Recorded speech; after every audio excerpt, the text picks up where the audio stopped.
Okay, this is Abnormal Psychology Part 2. We did the first three folders. This fourth grouping, let me see if I can get my pen to work here. This fourth set of folders are real easy. They're called Dissociative Disorders, and dissociative is where we disconnect from ourselves. Thus the term dissociate from yourself. Now, when you dissociate or disconnect from yourself, you can do that in a number of ways, but sometimes you forget who you are. And forgetting who you are when you dissociate, the first one is so easy, dissociative amnesia. It says it right in the title. I forget who I am, but that's like retroactive. We talked about our anterograde amnesia too. But you forget the past, my name, where I grew up, what my dog's name is, all this kind of stuff. Now, that one should make perfect sense for the test. Amnesia, I disconnected from myself. One, fugue, is more interesting. These people disconnect from themselves. They do suffer the amnesia, but they leave and start a whole new identity. And they just leave to a new city. It would be like me moving somewhere new and calling myself Bob and having a new job where I worked at Discount Tire or something. And then people showing up and say, "Hey, Tim, you teach at SEC." It's like, I don't even know who Tim is. And so the reason they know this is because people do go looking for their family members. There was this guy after 9/11. He was so freaked out by it. Let me see if I can erase this piece off. Come off of there. That he left his home a few years later. And he was a lawyer and a husband and a father and Boy Scout leader, churchgoer, and then he was a homeless man in Chicago calling himself Jay Tower. But look what his real name is, Raymond Power. Wow, that's really weird, huh? It's this weird thing of he's forgetting and starting a new life. So that's fugue. Number three is the one people love to talk about, which is DID. I don't like this term. I like multiple personality disorder. DID, I have a bunch of personalities in my head. I've dissociated my identities into many. That DID doesn't tell me that. Okay, but that's the new term. Okay, the idea is like, see, remember above and below the water, that sometimes we have secrets and we need defense mechanisms so that they stay down there. Well, sometimes the secret's too effing big. Something really, really bad happened to you when you were young, really traumatic, and as it comes up, I can't keep it down, so I have a bunch of different guys, personalities created, and they all take turns keeping this secret in their place. And some know more or less about the secret. Okay, so this is a real world example. It was based on this lady. Her real name, I think, is Shirley. If I get my clicker, yep, here it is, Shirley. But they called her Sybil in this book, I guess, to protect her identity. She had 16 different personalities. They made a movie in the 1970s with Sally Field in it. But anyway, these personalities helped her cope with her. Now, another example I use is the example of Psycho, because in Psycho you have Norman, and Norman has his own personality, which is Norman Bates, and he has another personality, and this personality is Mother. And what does this help him with? Norman has a secret that he can't deal with. What is the secret that Norman has? He can't deal with his own sexuality. So every time it comes up, then it makes him uncomfortable. And so he can't deal with it. He goes away, and Mother comes out and gets rid of the thing that's causing him so much distress. And then once she kills the girl, then the source of distress is gone. Then Mother goes away. If I can do this right, delete this off of here. Mother goes away now. And here comes Norman again, and he's like, "Oh my God, Mother, what have you done? Now I've got to come and I got to clean up all this mess that you've made." But what's happening is Norman and Mother are working together to keep his sexuality at bay, especially when his sexuality is challenged over here by these girls that show up to the motel. Okay, another example of this is Fight Club. You have Ed Norton. He's trying to live by the rules. That's ego over here. Ego. But you have the id over here that wants to be wild and fight and have sex and do it with steal stuff and blow stuff up. And even at the end of the movie, he tries to go back and fix and clean up the things that he's done. But it's like a part of himself that he can't come to grips with. And if you look at the rewind at the end of the movie, it's only him. He's the only person that's ever been there. There's never been this person. It was a figment of his imagination, just kind of like Mother was, to come out and do the idinal work of murder or whatever else.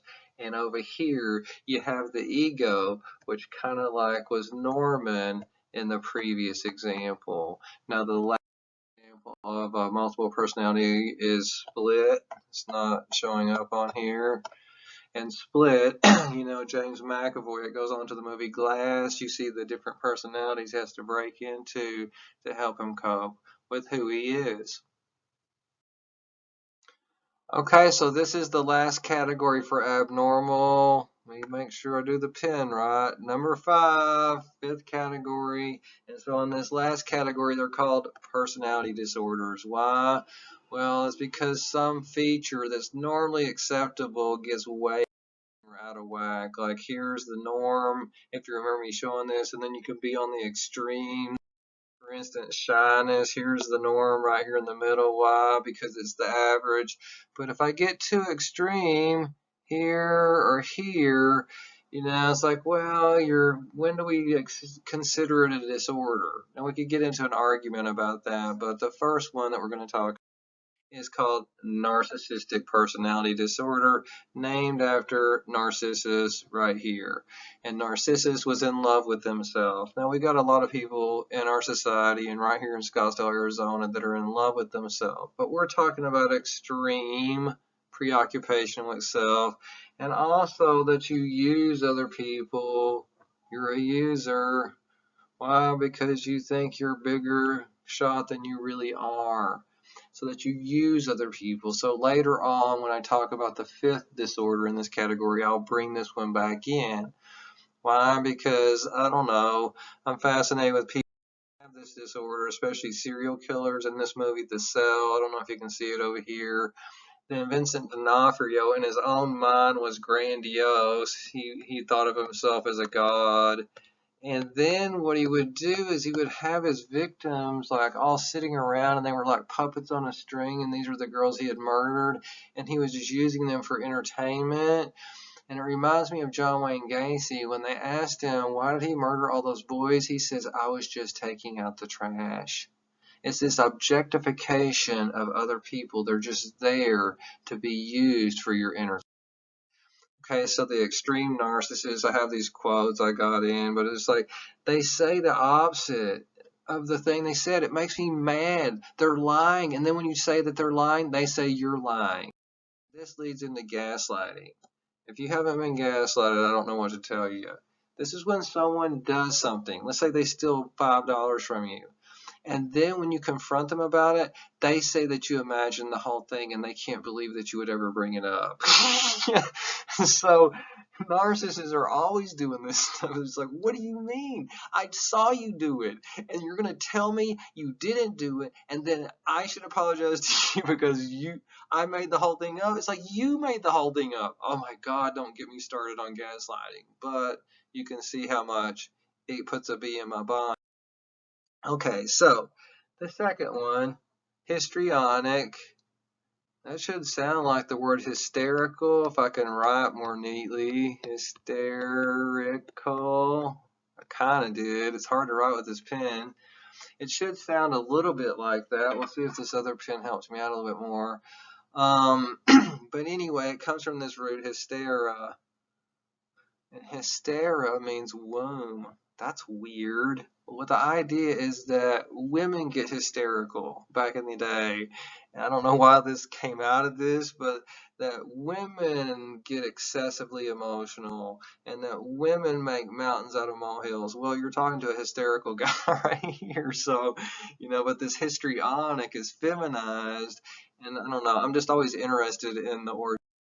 words. And this we got drama queen. Even me, you don't call me a drama king, a drama queen, because it's a feminine behavior to be overly emotional. If you're in my gender class, we'd get off on this right now, but we're not in gender. Okay, so see if I can get off of this one. The 3 and 4 have to do with the extremes. This pen draws a lot better. Golly, I've spent a lot of money on that other pen. Sorry, guys. Number 3, avoidant. Remember the mother-child bond? Standoffish. I don't want to be around people. So this is an extreme distrust. Not that you're just kind of standoffish. If I do the normal curve right here, it's like you're extremely way over here. So this extreme distrust, what is it based in? People don't feel good behind the wall. The whole thing is kind of a fuck you. It's like, fuck you, I'm going to make a wall, and then you're not going to hurt me. I get into this mode sometimes, you know what I mean? But I can't stay into this. Now, I might be about right here, There are certain people that live way over here. Now, dependent personality disorder, I tend to struggle with this more, but I'm not extremely dependent upon other people. I do fear being alone, like dying alone. I'm not going to ever have anybody in my life, blah, blah, blah, that bullshit. But the one thing that people never understand with me is like, why do you stay with them so long, Tim? I don't know. That's totally inappropriate. But one of my friends calls me Captain Save-A-Ho. And it's like, why, Tim? They're not being good to you. And it's like, because, like, I don't know if I'll have somebody, right? Now, I don't know. Please don't be Tim. If I talk to you about this, if you are Tim, you need to read a book by this lady, Melody Beatty. This lady is the bomb because, like, she talks about people like me, and it's like, I feel ashamed of who Tim is. Just this morning, I have a breakdown at church.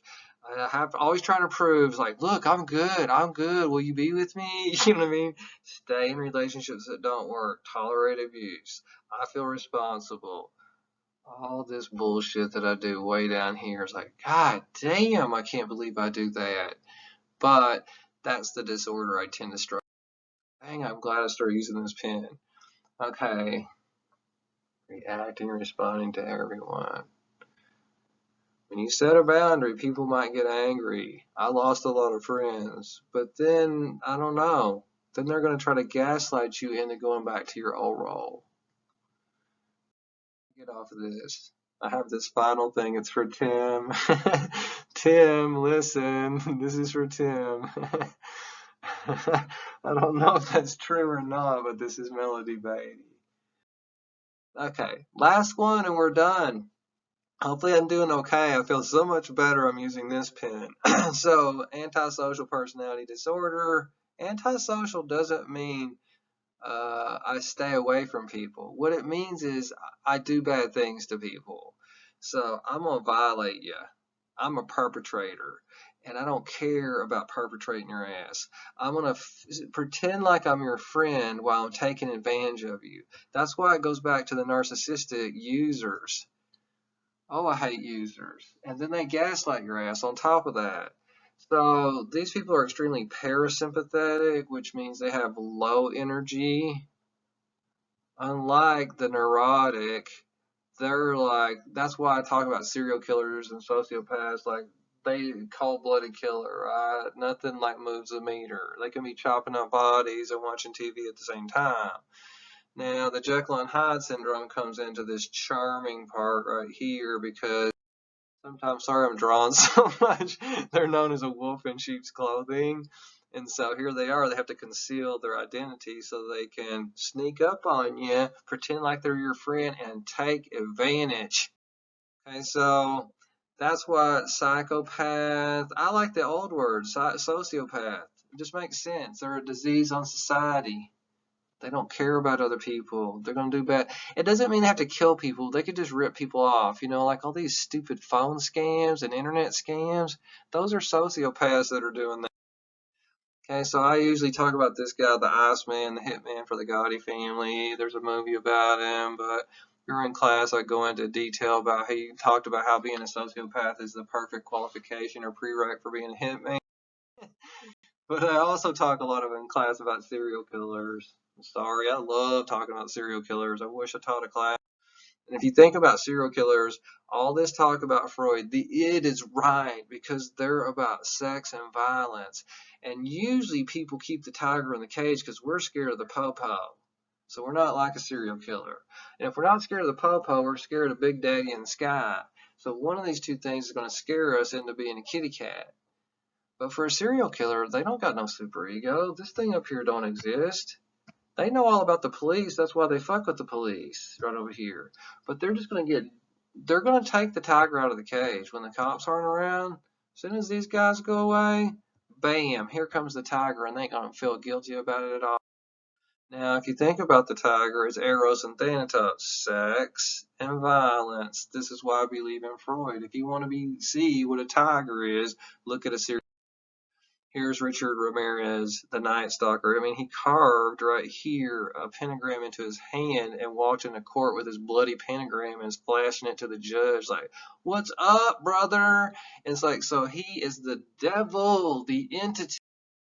And so Jeffrey Dahmer, think about Jeffrey Dahmer, his inability, you know what I mean, to deal with his sexuality and his like social issues and everything else that was cooked into that, and then his ideas that he could like, he was schizophrenic, that he think that he was going to make zombies and he would like get this power from eating people's body part. The whole thing is crazy. That's Eros and Thanatos at its up. Okay, so sometimes the serial killers are good at wearing this mask. We talked about this before with personality, because they can't bring the shadow out. They need the mask. Nobody's better about the mask than John Wayne Gacy. Here he is. He ruined it for clowns for all time. He was a children's clown. But meanwhile, he was molesting and murdering boys, and he had all these boys, like 20-something boys, buried under his house. The last one, I think he had to throw down the river. And just like, goodness gracious. But he was well respected in the community, part of the Democratic Party. He had met Rosalind Carter, all this other stuff. Like, it was crazy. He had this duality where he was good, bad, Jekyll and Hyde. Same thing about Ted Bundy. Ted Bundy to me he just takes the cake. He's the all-star, whatever. But Ted Bundy, you know, on his rampage. But at first he was working at the Rape Crisis Center in Seattle, and like helping people out. It's like, yeah, but he's a rapist and a murderer. So he has this duality where he was able to do these things. Now, these are two quotes that I usually show, but here you can see the narcissistic God complex. That's why I think it's like narcissism too. But here you can see I don't have a super ego. People who have super egos, I feel guilty for those kinds of people. Okay, so I don't know if I made sense today. I know it's a dark note to end on, but I will see you next time. And if you have any questions, once again, give me a call.